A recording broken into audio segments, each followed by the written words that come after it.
Veja aí o que diz o versículo 14. E crescia mais e mais a multidão de crentes, tanto homens como mulheres, agregados ao Senhor. Notem bem, aqui fica claro isso, que a igreja boa cresce. Mas, nos dias modernos, nós temos que corrigir a nossa visão acerca desse crescimento. Como uma igreja boa cresce? A que custo ela cresce? Com que bases ela cresce? Por que é necessário olharmos para isso? Porque a questão do crescimento é perigosa. Há igrejas crescendo de maneira perigosa. Há igrejas crescendo não porque são boas. Há igrejas crescendo porque são más. Existe um crescimento que é próprio da igreja má. E nós temos então que ser cuidadosos com isso. Quando falamos sobre crescimento, não podemos falar de um crescimento a qualquer custo, um crescimento sem uma análise mais profunda acerca dele. A grande realidade é que é possível acontecer um crescimento por razões ruins. E uma das razões ruins do crescimento de uma igreja é o falso ensino. O falso ensino faz uma igreja crescer. Vocês sabiam disso? O falso ensino faz uma igreja crescer e faz uma igreja crescer muito. Faz ela explodir em crescimento. Por que o falso ensino faz uma igreja crescer? Se os irmãos olharem, me acompanhem, por favor, vou pedir para que vocês abram num texto específico, conhecido de vocês, já mencionado com certa frequência aqui na nossa igreja. O último que mencionou esse texto aqui numa das ministrações foi o pastor Thomas, no domingo pela manhã. Ele mencionou esse texto, o texto de 2 Timóteo 4, 2 a 4. Se não me engano, foi o pastor Thomas que mencionou esse texto aqui não faz muito tempo. Mas vejam, temos que ter familiaridade com esse texto, porque é um texto que serve para nos proteger.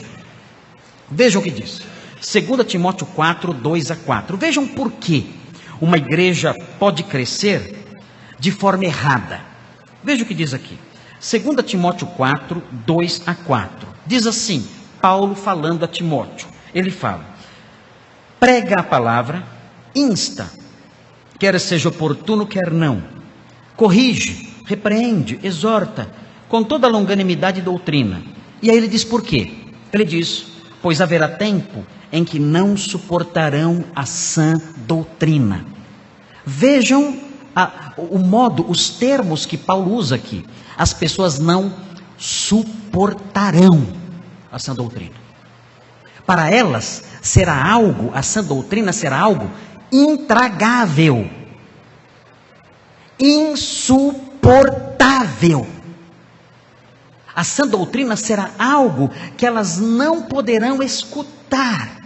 Será uma tortura para elas. Assim como quando nós ouvimos uma música ruim, aquilo nos incomoda, uma música desafinada, feia, nós não vemos a hora daquilo parar. Assim será a sã doutrina para os homens dos nossos dias. E o texto prossegue, vejam o que diz. Pelo contrário, cercar-se-ão de mestres segundo as suas próprias cobiças. O que eles vão fazer? Eles não suportarão essa doutrina e vão procurar. Eles não vão ficar sem mestres. Eles vão procurar doutrinas. Não vão ficar sem doutrinas. Não, eu quero doutrinas, mas não essa. E eles vão se cercar de mestres. De mestres que vão falar coisas que se relacionem, diz o texto, com as suas cobiças. Eles vão procurar pregadores que acariciem e que incentivem as suas cobiças. Aquele homem diz coisas que alimentam a minha cobiça. O que eu quero, aquele homem diz que eu vou ter. Quais são as minhas cobiças? Eu vou procurar mestres que falem acerca delas. e que as incentivem e que as alimentem no meu coração. Nós temos visto, irmãos, a realização e o cumprimento desse texto no meio evangélico todos os dias.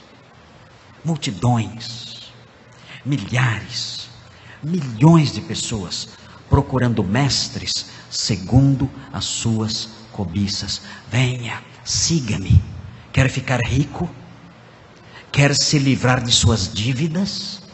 Quer ter uma casa, uma mansão? Quer ter um carro caríssimo? Quer viver como um príncipe? Venha, eu tenho segredo, venha. E os homens então não suportam a sã doutrina e seguem mestres segundo as suas próprias cobiças. E o texto prossegue dizendo, como que sentindo coceira nos ouvidos. Não vão suportar a sã doutrina, aquilo vai incomodar os ouvidos. E se recusarão a dar ouvidos à verdade, entregando-se às fábulas.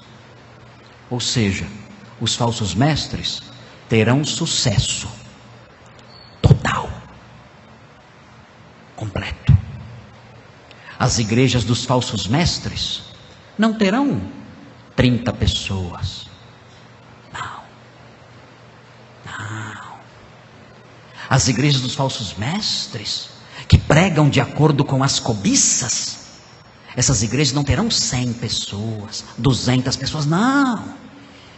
Em pouco tempo, em meses, elas terão milhões de pessoas procurando fábulas, procurando mestres que falem aquilo que elas amam, que incentivam aquilo que elas querem de todo o seu coração. O que mais interessa aos corações depravados são lucro financeiro e libertinagem. É isso. O que mais o homem perdido e corrompido anela? Lucro financeiro e libertinagem.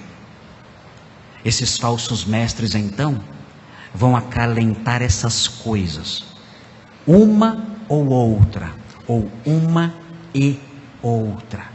Serão mestres liberais, que dizem, faça o que você quiser, estamos na época da graça. Quem somos nós para julgar as pessoas? Vivam como bem entenderem, segundo as inclinações dos seus corações, porque o Senhor nos entende. Ele sabe que a carne é fraca, e estamos na era da graça, não podemos condenar essas coisas, e incentivam então o pecado na juventude, e incentivam o pecado dentro das famílias, e incentivam também a cobiça no coração dos homens. Irineu de Leão, no século II, disse que os falsos mestres fazem isso. Eles estimulam, eles ensinam a libertinagem e ensinam os lucros financeiros, dizendo que com suas doutrinas essas duas coisas poderão ser vivenciadas.